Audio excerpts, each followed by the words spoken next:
यार कुर्सी लाइट जा रहा है सामने से। लाइट ठीक है सामने से।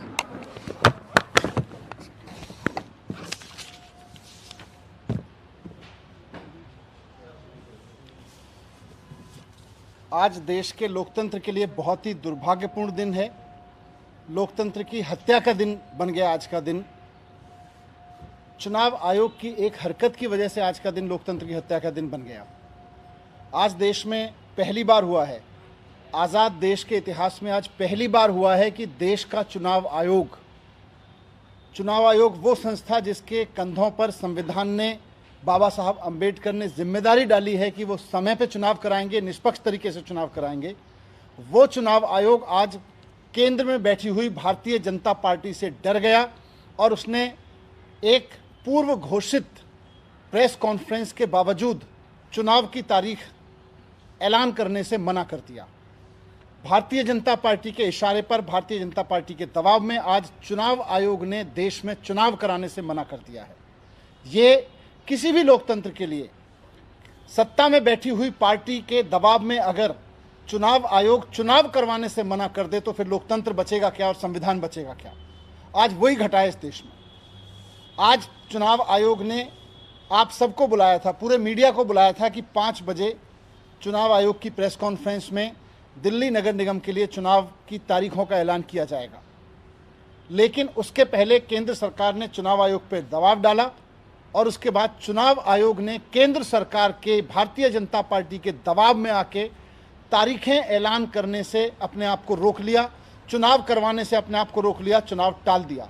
ये बहुत खतरनाक है। अगर देश का चुनाव आयोग राज्य सरकारों के सामने, केंद्र सरकारों के सामने इस तरह से झुकने लगेगा, इस तरह से घुटने टेक देगा, तो फिर चुनाव का बचेगा क्या? चुनाव का मतलब क्या बच गया? लोकतंत्र का मतलब क्या बच गया?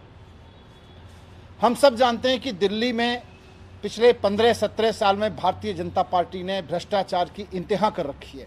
त्राही त्राही मची हुई है दिल्ली में बीजेपी के भ्रष्टाचार की वजह से। एमसीडी में, दिल्ली में जितना बीजेपी ने भ्रष्टाचार किया है, हर आदमी दुखी है और भारतीय जनता पार्टी इस बात को अच्छे से जानती है। अब जब चुनाव सर पे हैं, चुनाव की तारीखों का आज ऐलान होने वाला था, तो बीजेपी उससे घबरा गई। उसको पता है कि इस बार बीजेपी के भी सर्वेज में उनको पता है कि इस बार आम आदमी पार्टी की 272 में से 250 सीटें आने वाली हैं। जिस तरह से विधानसभा के चुनाव में 70 में से 67 सीटें दी एक बार और 70 में से 62 सीटें दी अरविंद केजरीवाल को दोबारा, तो आज पूरी दिल्ली में लोगों को लग रहा है कि एमसीडी में अभी उन्हें केजरीवाल ही चाहिए। और दिल्ली के दिल में जब आया कि एमसीडी में केजरीवाल, तो बीजेपी चुनाव से भाग गई। भारतीय जनता पार्टी घबरा गई कि 15-20 सीटों पर समेट देगी दिल्ली की जनता इतने भ्रष्टाचार की वजह से। तो उसने चुनाव आयोग को झुका के आज दबाव डाला और तारीखें टलवा दी, चुनाव आयोग से चुनाव का ऐलान टलवा दिया। आज भाग गई भारतीय जनता पार्टी। भारतीय जनता पार्टी में आज हिम्मत नहीं है कि दिल्ली की जनता का सामना कर सके। भारतीय जनता पार्टी में आज हिम्मत नहीं है कि समय पे चुनावों का सामना कर सके।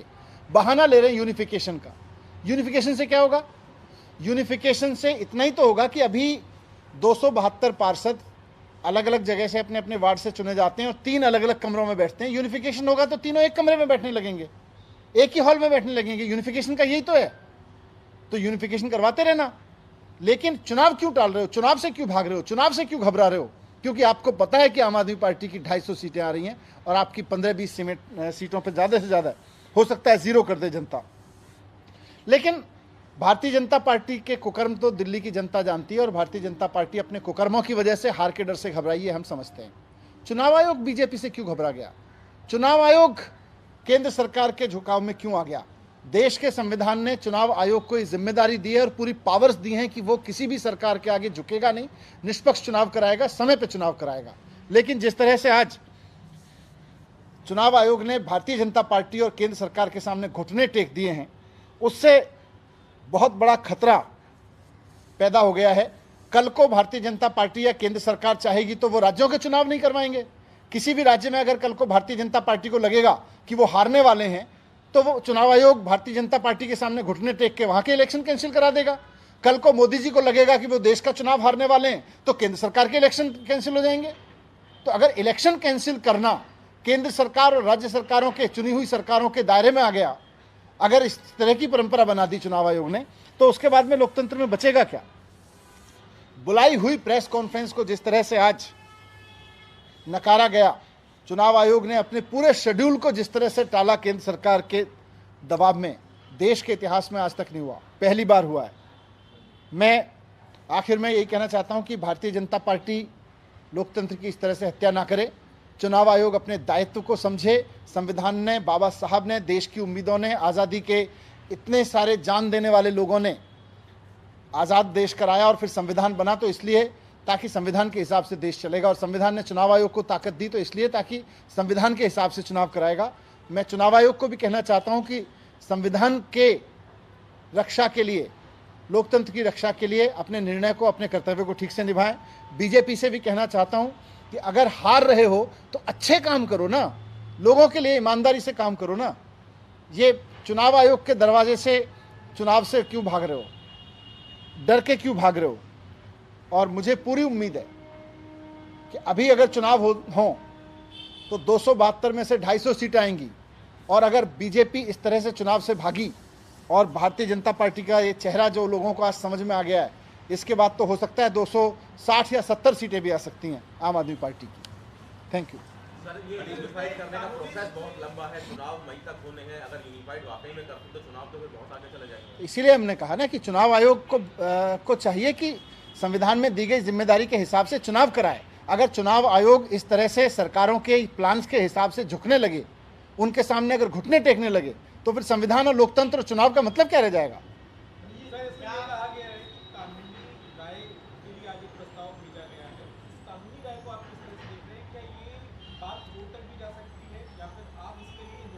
मुझे लगता है नहीं, इंतजार तो क्योंकि भारतीय जनता पार्टी भाग गई है तो जनता कर रही है कि कब बीजेपी को नगर निगम से लात मार के भगाए। जनता कर रही है कि कब नगर निगम में बीजेपी के करप्शन पे झाड़ू चलाए, और उसी से घबरा के बीजेपी भागी है। सर, यूनिफाइड करने का ये जो फैसला केंद्र सरकार ने आज किया है, इसको आप किस तरीके से देखते हैं और क्या लगता है कि आप आम आदमी पार्टी यूनिफाइड करने के हक में है? इसके ये एक अलग मसला है। यूनिफाइड के प्लान क्या है, कैसे आ रहा है, क्या आ रहा है, कब आएगा, क्या ये लोग लेके आ रहे हैं? क्योंकि पिछले बार जब ट्राइफिकेशन हुआ था तो दिल्ली विधानसभा से हुआ था, जब 3 हिस्से किए गए थे दिल्ली विधानसभा से किए गए थे, तो कैसे किया जा रहा है ये अलग मसला है। इस पर जब कोई प्रस्ताव होगा तो उस पर एग्जाम करेंगे। लेकिन आज दिल्ली में नगर निगम की चुनी हुई बॉडी की समय सीमा खत्म हो रही है, चुनाव का ऐलान होना है। चुनाव आयोग ने चुनाव की तारीखों का ऐलान करने के लिए प्रेस कॉन्फ्रेंस बुला रखी है 5 बजे, और उसके पहले केंद्र सरकार डरा के धमका के साम दाम दंड भेद से चुनाव कैंसिल करा दे रही है। ये तो इस देश में आज तक नहीं हुआ आज़ादी के बाद से।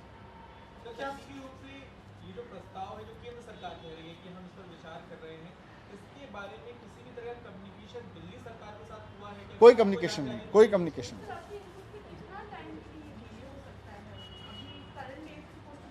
देखिए, हमें नहीं पता ना, ये तो हमको और आपको साथ में ही पता चला है। आप लोग भी चुनाव की तारीखें सुनने गए थे, आपको भी नहीं पता था कि आज एक झुका हुआ भारतीय जनता पार्टी के घुटने पर रेंगता हुआ चुनाव आयोग आपको देखने को मिलेगा। आपको भी नहीं पता था, आपको भी लग रहा था कि हो सकता है चुनाव आयोग आज चुनाव की तारीख बताएगा। चुनाव आयोग का ये कहना है कि चुनाव बहुत ज्यादा डिले नहीं होंगे और जिस तरीके जो तारीख है उस तारीख में हम कराएंगे, और साथ ही साथ ये भी आश्वस्त कर रहे हैं कि किसी तरीके का दबाव नहीं है, बस लीगल ओपिनियन के लिए हम देंगे। नहीं, लेकिन तारीखों का ऐलान करने के बाद भी तो कर सकते थे। तारीखों का ऐलान क्यों टाला? ऐसी क्या मजबूरी आ गई चुनाव आयोग की? मैं फिर से आपके माध्यम से भी चुनाव आयोग को कहना चाहता हूं कि आपके ऊपर बहुत बड़ी जिम्मेदारी है इस देश में।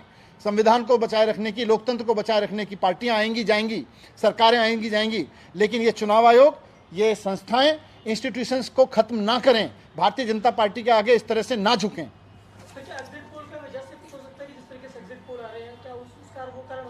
अपने कुकर्मों का उनको पता है।